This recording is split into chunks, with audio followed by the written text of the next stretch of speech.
Olá, aqui Observatório 7, você é muito bem-vindo ao nosso podcast, onde nós conversamos um pouquinho sobre os 11 primeiros capítulos de Gênesis, nesta série especial em que nós fazemos uma abordagem teológica. Sim, fique esperto e prevenido, não reclame, porque é o seguinte, esse não é um podcast de história como os vídeos que você assiste na terça-feira, 20 horas.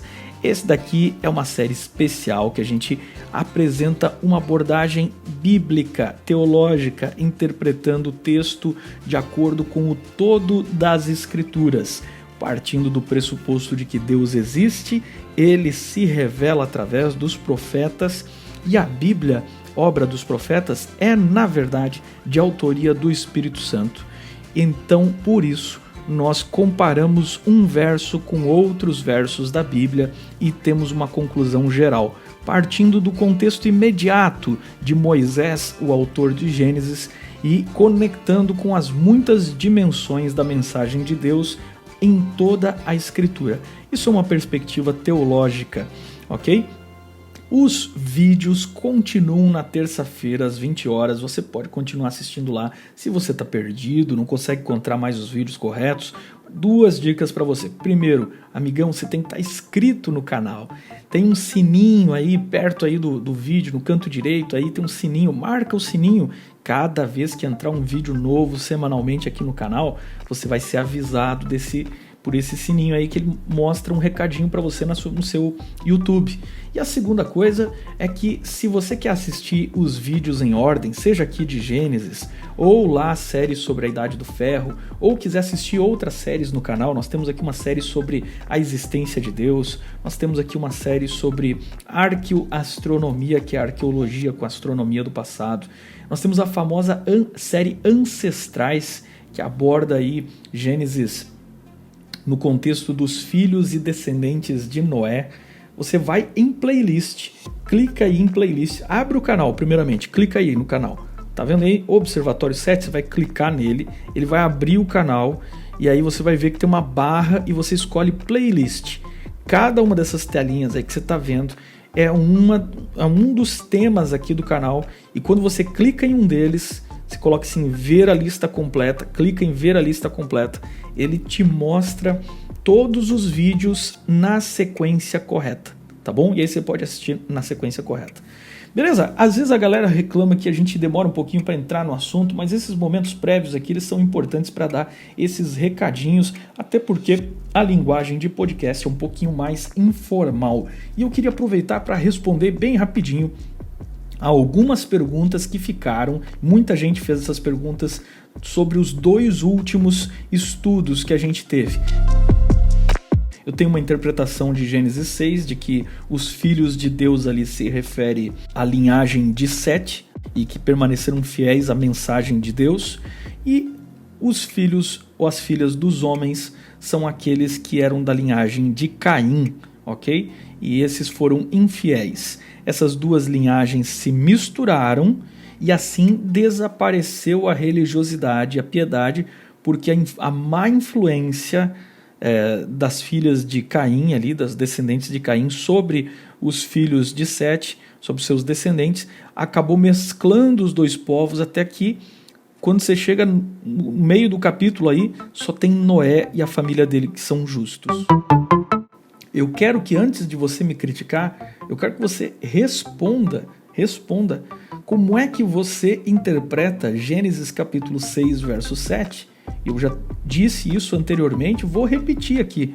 Como é que você interpreta que Deus diz em Gênesis 6, verso 7, que vai fazer desaparecer o homem que ele criou? Que Deus vai fazer juízo, ele vai fazer desaparecer no dilúvio o homem que ele, Deus, criou, e não híbridos, filhos de anjos e sei lá o que e tal. Não, é muito claro que é um juízo sobre seres humanos. O homem aqui, a palavra hebraica para homem aqui é a raça humana, é o gênero humano, sem hibridismo nenhum. Então, como é que duas linhagens de homens produziram gigantes? Isso é o que mais perguntam lá.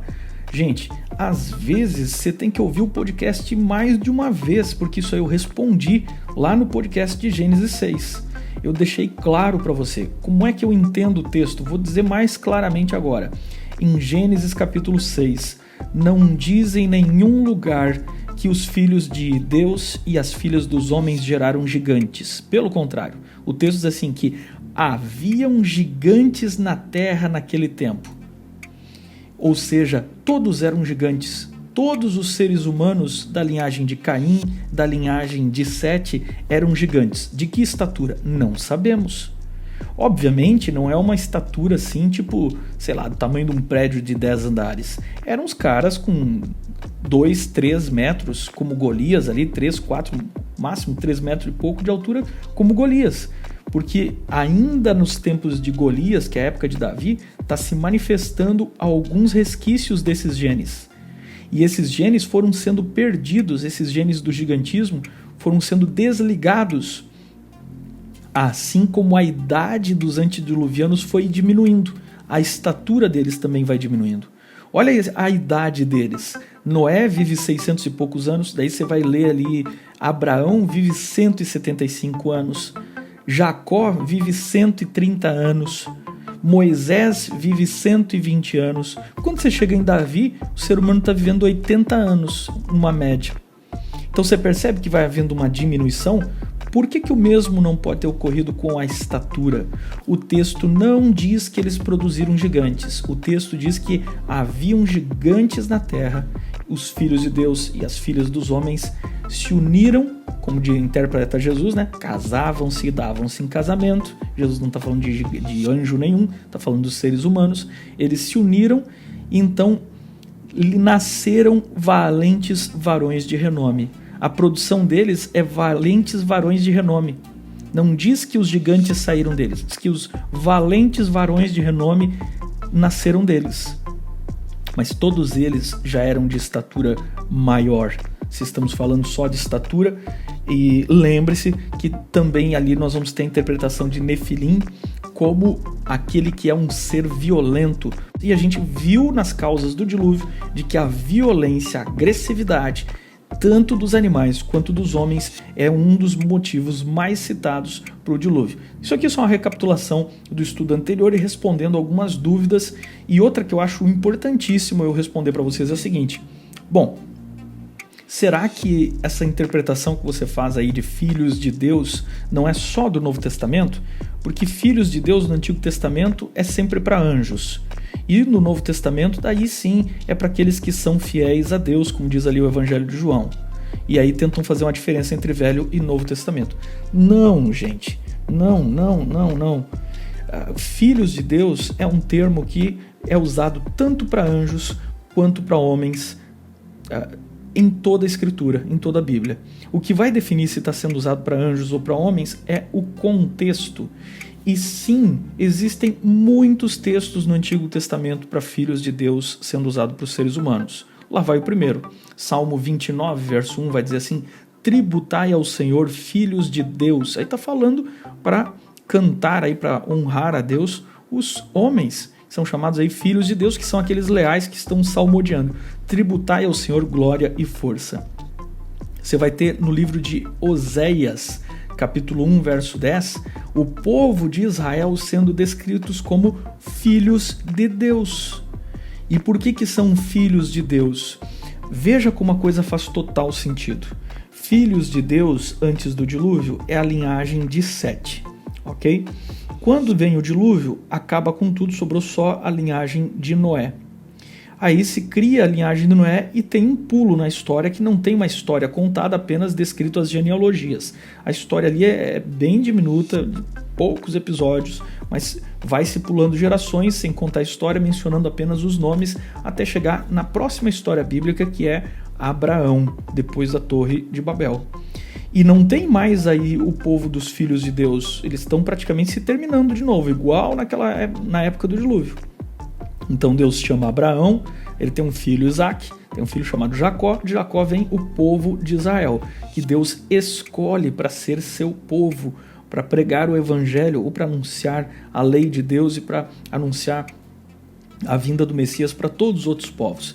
este povo, como é que esse povo é tratado ao longo de todo o Antigo Testamento? Porque o Antigo Testamento passa a ser a história do povo de Israel e sua relação com Deus. A partir de Gênesis 12, você começa a ter uma descrição da história, da construção do povo, e a partir de Êxodo é toda a história do povo de Israel. E como é que esse povo é chamado no Antigo Testamento? Ora, no Antigo Testamento são chamados assim, abra sua Bíblia aí em Êxodo capítulo 4, verso 22. Dirás a Faraó, assim diz o Senhor, Israel é meu filho. Está escrito ali, gente, com todas as letras. Israel é meu filho, meu primogênito. Quem são os filhos de Deus? Sempre aquele que está do lado de Deus e que é fiel a Deus. Neste caso aqui, Israel. E Deus vai tirá-lo do Egito, porque Israel é o primogênito dele, é o filho dele. O Oséias 11, verso 1 vai confirmar essa ideia. Quando Israel era menino, diz o texto, eu o amei, e do Egito chamei o meu filho. Quem são os filhos de Deus no Antigo Testamento? Depois da formação aí da família de Abraão, Isaac e Jacó, sempre filhos de Deus vai ser o povo de Israel. E quem são os filhos dos homens? Os filhos dos homens são sempre aqueles que, de alguma maneira, demonstram no Antigo Testamento deslealdade, insensatez, instabilidade ou inconstância. Por exemplo, Salmo 53, verso 2 a 3. Pega a sua Bíblia e vai ler. Confere aí, Salmo 53, verso 2 a 3. Dá uma pausa aí, pega aí. É aquele salmo de arrependimento e vai descrever o pecador. Como é que ele descreve o pecador? Vai descrever o pecador dizendo assim, são filhos dos homens. Entre os filhos dos homens não há quem busque a Deus, não há quem faça o bem. E lá no Novo Testamento vai citar esse texto, né, nos textos paulinos, o que é muito legal também, essa conexão Antigo e Novo Testamento. Isso a gente chama de teologia, essa conexão do todo. Então, filhos dos homens aqui, veja como está sendo usado agora para as mesmas pessoas que são do povo de Israel, no caso da história aí do pecado de Davi e tudo mais, mas eles agora são chamados de filhos dos homens. Por quê? Porque eles estão contrariando a lei de Deus. Eclesiastes 3:10 também vai dizer o seguinte, que Deus pega o trabalho e dá trabalho para afligir a vida dos filhos dos homens. Por quê? Porque Eclesiastes está contando aí, fazendo a reflexão da vida desperdiçada de Salomão, quando por muito tempo ele correu atrás de tudo que é prazer e trabalhou e fez e aconteceu, esquecendo-se do Deus da sua juventude. Então eles se tornam filhos dos homens e eles fazem trabalho árduo, sem entender, envolvidos numa vida de trabalhos penosos, porque não vem resultado nenhum para isso. Então, meu amigo, fica muito claro para você que esse contexto de obediente, filho de Deus, desobediente, filho dos homens, está em toda a Bíblia. Me perdoe se eu não citei esses versos lá no podcast passado, mas resolvi gastar esse tempinho aqui para deixar bem clara esta questão para você. Agora, claro, a decisão é sua. Se você acha que é uma interpretação que não vale para você, eu super respeito e vamos continuar numa boa, porque tem questões mais importantes.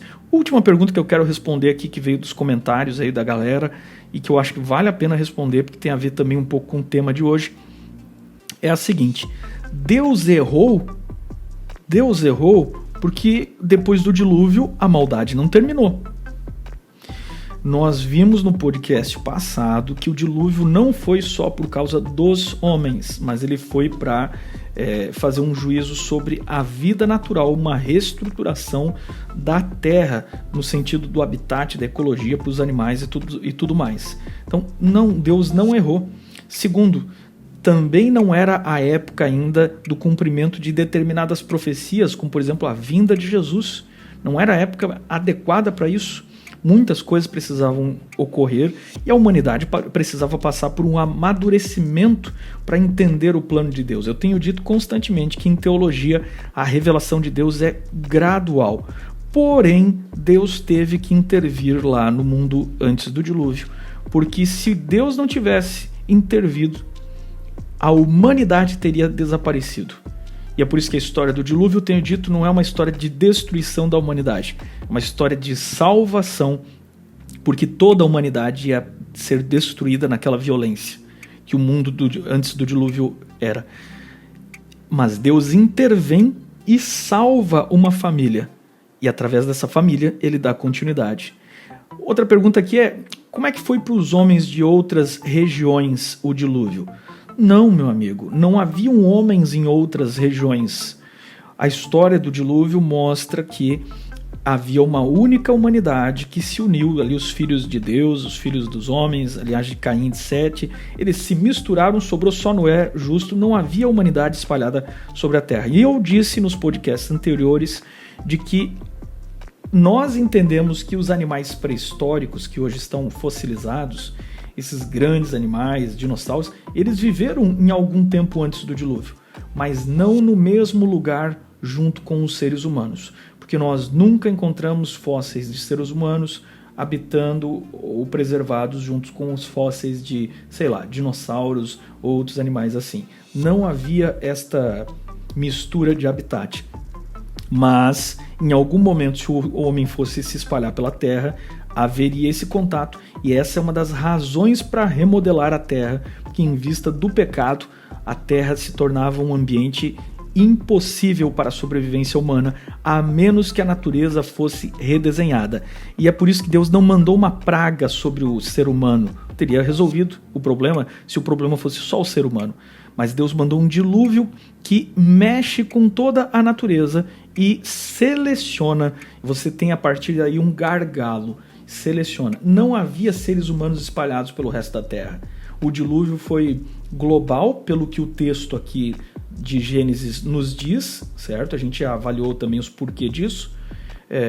Outra coisa é o seguinte, não precisa construir uma arca se o dilúvio é localizado. Para que salvar os animais numa arca se animais de outras regiões ou além do alcance do dilúvio já vão ter se salvado? Não, precisou uma arca porque tem um dilúvio global. Teve que colocar animais na arca porque o dilúvio é global. Ok? E aí, uma última questão aqui é se houve outras arcas e outros Noés. Nós já dissemos que não, há uma única humanidade. E a Bíblia relata que a humanidade se divide a partir da Torre de Babel. Mas eu não vou adiantar porque esse assunto é aí para podcast do capítulo 9, 10 e 11. Tá bom? Aí a gente vai conversando sobre esses assuntos. Inclusive, vem por aí, nessa sequência aqui, de Gênesis 1 a 11, um tema especial sobre a pré-história bíblica. Não perca, vai ser bem legal. Respondida estas perguntas, a gente teve que gastar aqui quase mais de um terço aqui desse nosso podcast só para responder essas questões, elas eram importantes. Vamos falar um pouquinho sobre o capítulo 7 de Gênesis. A primeira coisa que eu queria que você percebesse na história do capítulo 7 é que o que salva Noé, sua família e os animais não é a arca. Você pode procurar no site da Sociedade Criacionista Brasileira várias informações sobre o tamanho da Arca de Noé, como é que os animais poderiam ter sido colocados na arca, como é que ela resistiria. E você pode procurar tudo isso. Tem muito material que o pessoal escreve da linha criacionista sobre isso, mas esta não é a minha abordagem. A minha abordagem é a abordagem da teologia, onde nós examinamos o texto e o papel de Deus tentando salvar o ser humano. Na perspectiva da teologia, o que realmente nos importa, não que essas perguntas aí não sejam interessantes, mas dentro do meu campo de estudo, o que realmente importa é que não foi a arca que salvou eles, é Deus quem salva. A arca é um projeto de Deus, que foi instruída por Deus, que tinha as medidas que Deus deu e que foi cuidada e preservada por Deus.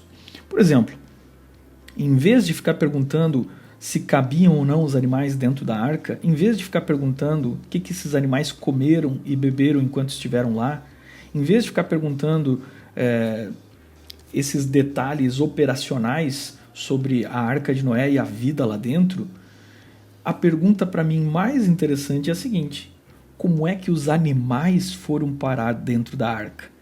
Porque o texto diz que os animais vieram sozinhos e entraram de dois em dois, os casais, certo? E eles ocuparam seus nichos seus compartimentos dentro da arca, que era um imenso navio com mais de 100 metros, 130 e poucos metros de comprimento, com 3 andares, e esses animais ficaram ali e são feras selvagens que não reagiram de maneira agressiva contra Noé.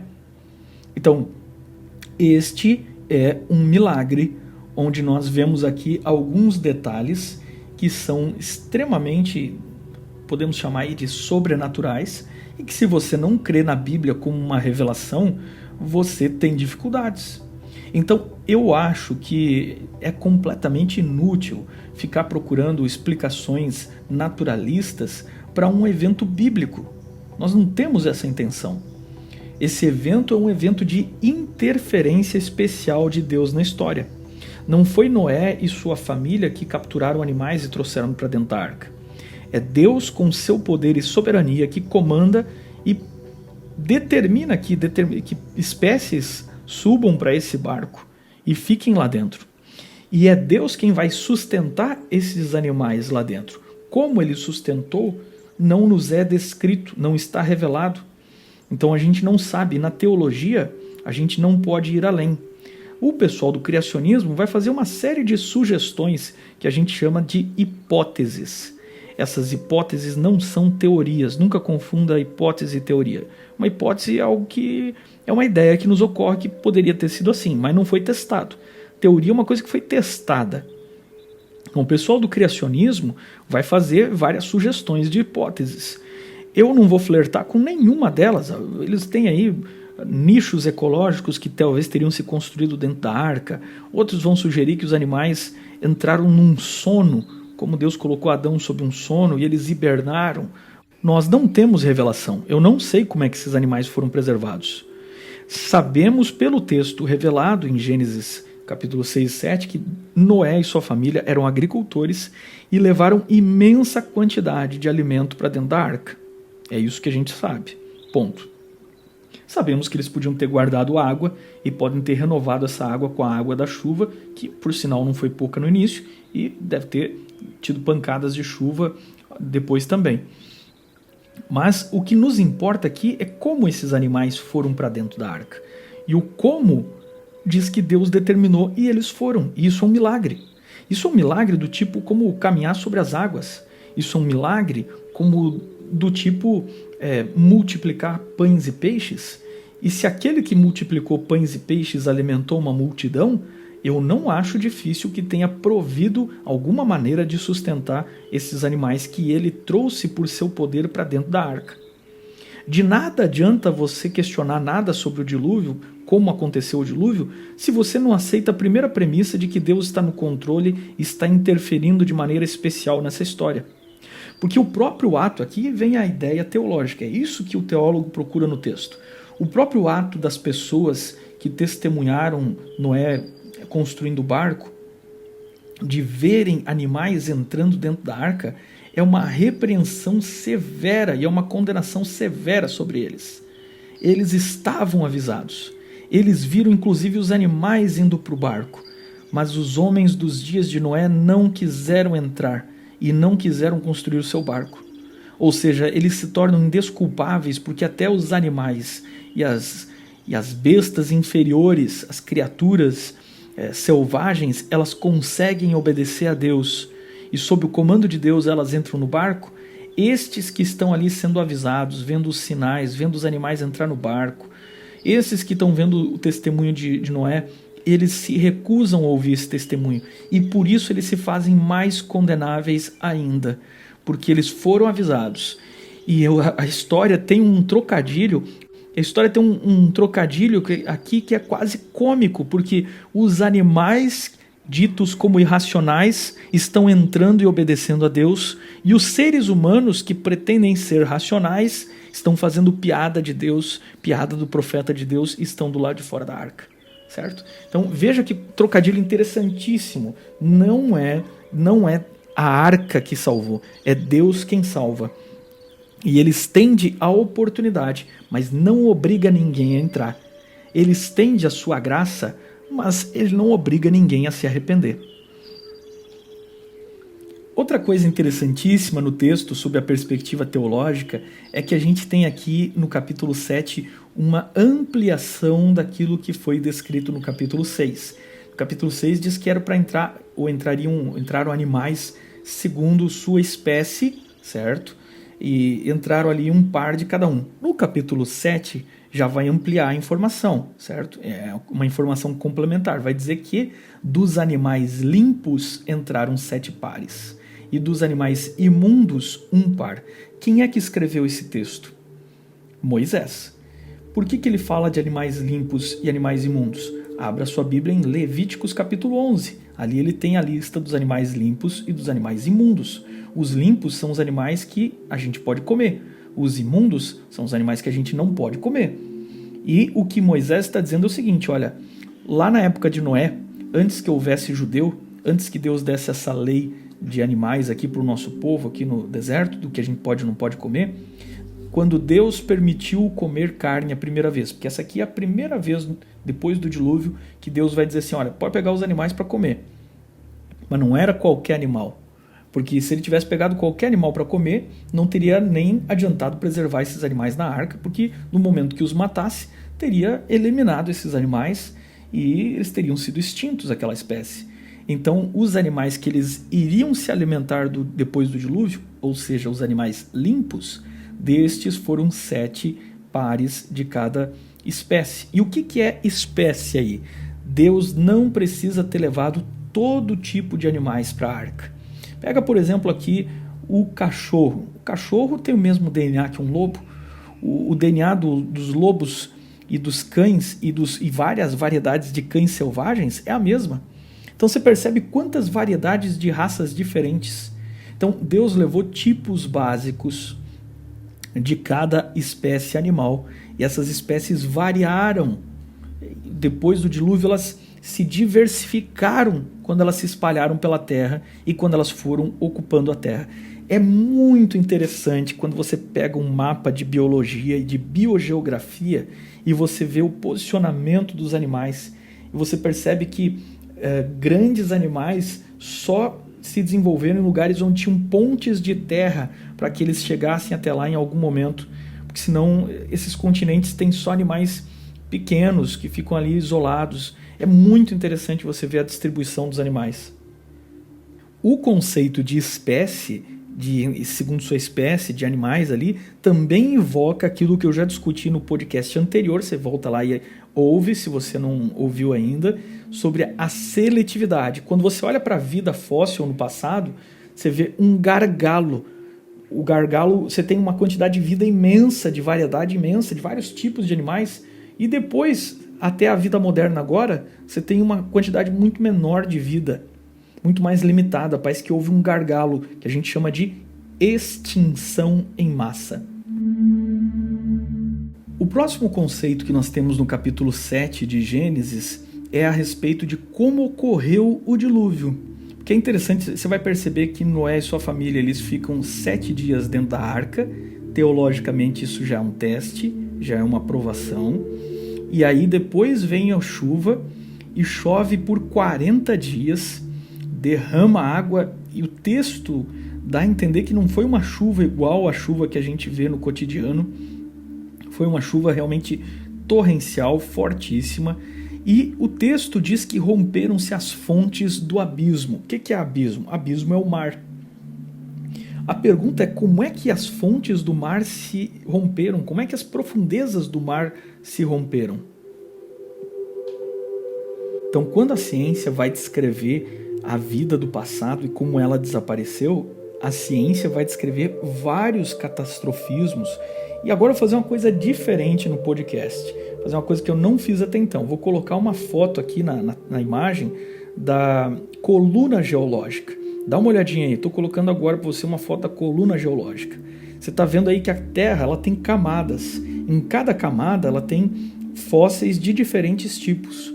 Mais embaixo, nas camadas mais profundas, você vai ver que os fósseis mais relacionados a invertebrados marinhos estão na base dessa camada aí, lá no que a gente vai chamar de Cambriano. A próxima camada que a gente vai ter, de baixo para cima subindo, são camadas onde estão os fósseis dos peixes. Aí você vai ter aí o Devoniano. Por fim, você vai chegar numa camada que mostra a vida continental. E aí você tem muitos fósseis de anfíbios e muitos fósseis da área carbonífera. Por isso que o nome é carbonífero, porque florestas imensas foram esmagadas. Como é que você enterra uma floresta inteira de uma só vez e essa floresta não apodrece e vira carvão? Ela é prensada, compactada. Como é que você enterra uma floresta inteira? E essa é uma característica que os fósseis vão ter. Os fósseis eles têm que ser enterrados por lodo, por água, com barro, e eles têm que ficar prensados para que não apodreçam e não se desfaçam e se transformem em pedra. E a parte dos ossos ou tecidos ali seja mineralizada. Como é que você enterra animais grandiosos que viviam no passado, animais gigantescos como dinossauros? Então você vai ter ali a próxima camada, depois do Carbonífero, você vai ter a camada do Permiano, do Triássico. E aí você vai ter ali as rochas que descrevem o Triássico, o Jurássico e Cretáceo, onde viveram os grandes dinossauros. E quer saber uma outra coisa mais interessante? É que os paleontólogos, quando eles encontram fósseis de dinossauros, sempre esses animais estão assim emaranhados em grandes jazidas em que não se encontra um fóssil solto aqui e ali. Se encontram dezenas de animais todos juntos e muitas vezes animais de várias espécies. E a gente tem muitas dessas jazidas fósseis em muitos lugares. No Brasil, ali na região do Nordeste, do Maranhão, tem várias jazidas de fósseis. É um lugar chamado Laje do Coringa. Você vai ter ali na Patagônia uma região muito grande de fósseis. Você tem uma região muito grande de fósseis na Mongólia e na China, onde os fósseis são extraordinariamente bem preservados. Você vai ter uma grande jazida de fósseis nos Estados Unidos, que pega desde as cordilheiras ali das Montanhas Rochosas e vai terminar lá no Canadá. Por que os fósseis estão todos amontoados e como é que esses animais decidiram morrer todos juntos e amontoados juntos? Os cientistas sempre vão dizer assim, isso aqui é o efeito da água, mas eles vão descrever sempre como uma inundação ou um rio que carregou, mas sempre você tem esses fósseis aglomerados com o efeito da água. Não é curioso isso? Eu não vou entrar aqui na pauta do criacionismo, porque, como eu disse, esse não é um comentário de criacionismo, mas tem um outro fator muito interessante quando a gente começa a ouvir sem preconceito os cientistas, mesmo aqueles que não acreditam na Bíblia e que têm uma perspectiva de milhões e milhões de anos para a história da Terra. Faz sentido você pelo menos ouvir eles com respeito. E eu acho que isso é uma atitude que eu queria desenvolver aqui no canal, da gente ouvir as pessoas sem estar criticando, fazendo julgamento de valor sobre as pessoas, ouvir as ideias das pessoas. Uma das questões que a ciência levantou mais interessantes sobre as catástrofes, porque a ciência vai dizer o seguinte, que cada uma dessas colunas da Terra aí, dessas camadas da Terra, sofreram diferentes catastrofismos onde a vida foi praticamente extinta, sobrando algumas espécies que, segundo eles, evoluíram. Nós temos uma leitura diferente disso. Para nós, todas essas catástrofes aí, elas são, na verdade, a mesma catástrofe do dilúvio, mas com seus efeitos diferentes em diferentes regiões e produzindo o sepultamento progressivo das criaturas que viviam na Terra do mundo do passado. Então, imagine comigo o seguinte, os cientistas dizem que no passado, na época dos dinossauros, caiu um imenso meteoro na Terra, um meteoro aí do tamanho do Monte Everest, e ele caiu ali na região próxima ao México, no Golfo do México.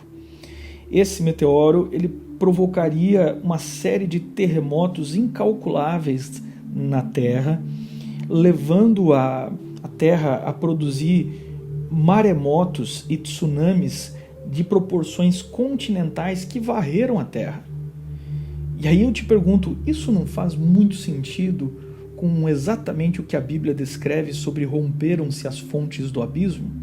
Então, o quadro que eu estou descrevendo para você, uma hipótese, não é uma teoria, é uma hipótese. E se Noé e o povo daquela época vivia em uma região diferente dos dinossauros, distantes destes, onde viviam grupos de animais como os animais que nós temos hoje em dia. E estes são os animais que foram selecionados para sobreviver, porque é os quais o ser humano poderia dominar e conviver numa boa entre eles.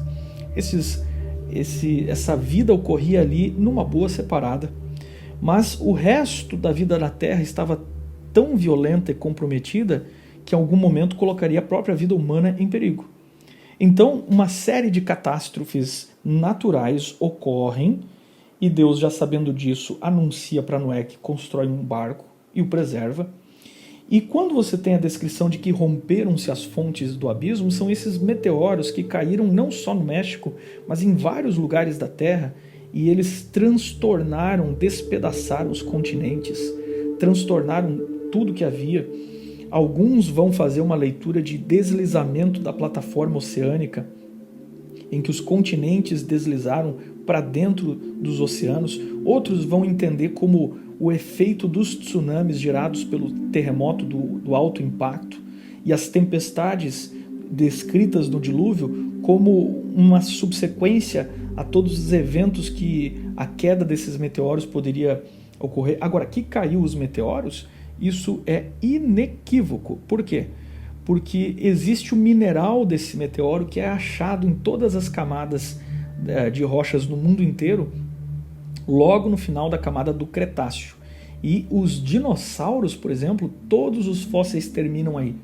Por isso e por outras que eu não acredito de que dinossauros e animais assim tenham sobrevivido ao dilúvio.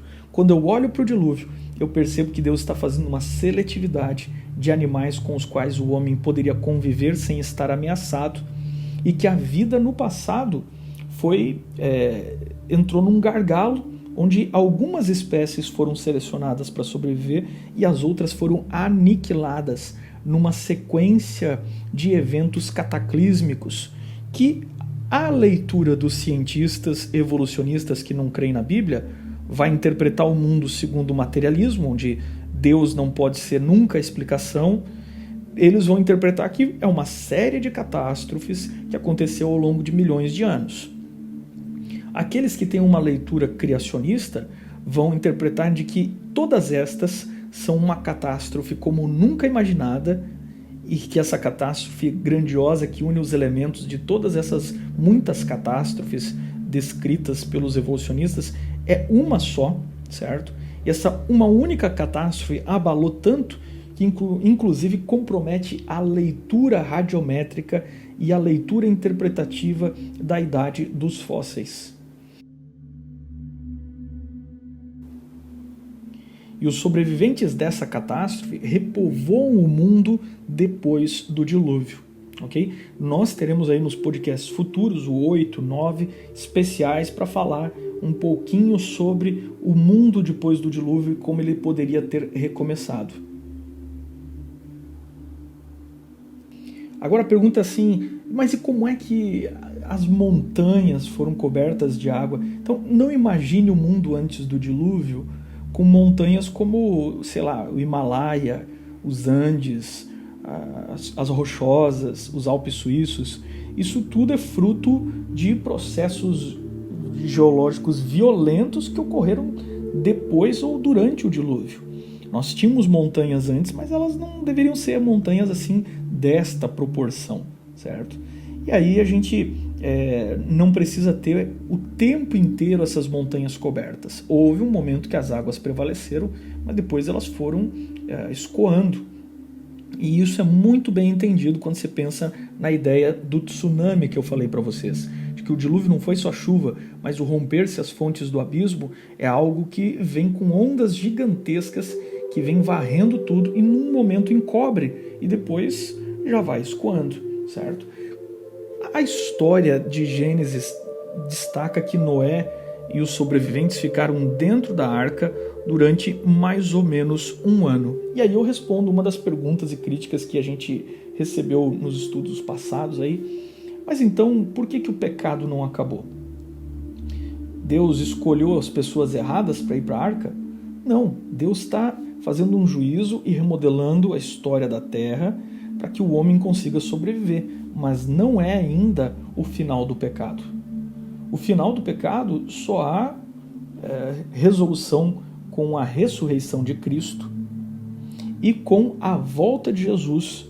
E aí sim o poder de transformação, onde todas as coisas se farão novas. Mas não é aqui no dilúvio que existe a intenção de acabar com o pecado. Existe um juízo aqui, mas não existe aqui a intenção nesse momento de acabar com o pecado, porque o Cordeiro de Deus não tinha vindo ao mundo. Então não era ainda esse o momento. E outra pergunta que o pessoal vai fazer assim, onde é que está essa arca de Noé hoje em dia?